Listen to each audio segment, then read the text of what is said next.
যে মানুষটি স্বপ্ন লিওকে স্বপ্ন দেখতে শিখিয়েছিলেন, সেই বাবাকেই এবার শেষ বিদায় জানালেন লিওনেল মেসি। আর শেষ বিদায়ের সেই মুহূর্তে কবরস্থানের বাইরে অপেক্ষা করছিলেন মেসির অসংখ্য ভক্ত। জর্জ মেসি অর্থাৎ লিওনেল মেসির বাবা ও তার দীর্ঘদিনের সহযোগী ৮ আগস্ট ২০২৬ শনিবার ভোর প্রায় ২টায় আর্জেন্টিনার রোসারিওতে মারা যান। হাসপাতাল কর্তৃপক্ষ তার মৃত্যুর বিষয়টি নিশ্চিত করে। মৃত্যুকালে তার বয়স হয়েছিল ৬৮ বছর। এক সূত্রে জানা যায়, লিওনেল মেসির বাবা জর্জ মেসি দীর্ঘদিন ধরে ক্যান্সারে ভুগছিলেন। তার বাবার মৃত্যুর খবর পাওয়ার পর যুক্তরাষ্ট্র থেকে ব্যক্তিগত বিমানে আর্জেন্টিনায় ফেরেন মেসি। ৮ আগস্ট রাতে স্থানীয় সময় প্রায় ৮টা ৪০ মিনিটে তিনি রোসারিওর ইসলাস মালভিনাস আন্তর্জাতিক বিমানবন্দরে পৌঁছান। সঙ্গে ছিলেন স্ত্রী আন্তোনেলা রোকোজ্জো ও সন্তানেরা।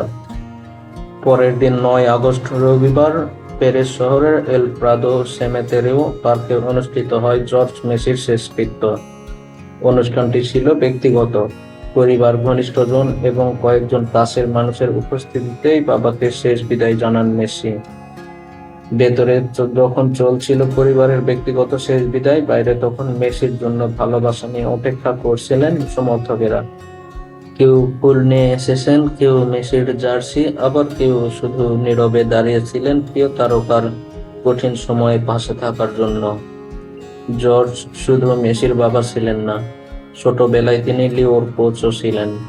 মাত্র ৪ বছর বয়সে ব্রান্দোলি ক্লাবে যখন লিও ফুটবল শুরু করেন, তখন তার পাশে ছিলেন বাবা জর্জ। পরবর্তীতে মেসির পেশাদার ক্যারিয়ারেও তিনি গুরুত্বপূর্ণ ভূমিকা রাখেন এবং দীর্ঘদিন ছেলের এজেন্ট হিসেবে কাজ করেন। জর্জ মেসির বাবার মৃত্যুতে ফুটবল বিশ্ব থেকেও আসে শোকবার্তা। মেসির ক্লাব ইন্টার মায়ামি ম্যাচের আগে ১ মিনিট নীরবতা পালন করে এবং খেলোয়াড়রা কালো আর্মব্যান্ড পরেন। মেসির দীর্ঘদিনের ক্লাব বার্সেলোনাও তার পরিবারের প্রতি সমবেদনা জানায়। বিশ্বের কোটি মানুষের কাছে মেসি একজন কিংবদন্তি, কিন্তু এই মুহূর্তে তিনি একজন কিংবদন্তি নন, তিনি একজন সন্তান, যিনি হারিয়েছেন তার সবচেয়ে গুরুত্বপূর্ণ মানুষগুলোর মধ্যে একজনকে। জর্জ মেসির প্রতি শ্রদ্ধা, আর মেসি ও তার পরিবারের জন্য রইল সমবেদনা রেবেকা নিউজের পক্ষ থেকে এবং তাদের দর্শকদের পক্ষ থেকে। ধন্যবাদ সকলকে।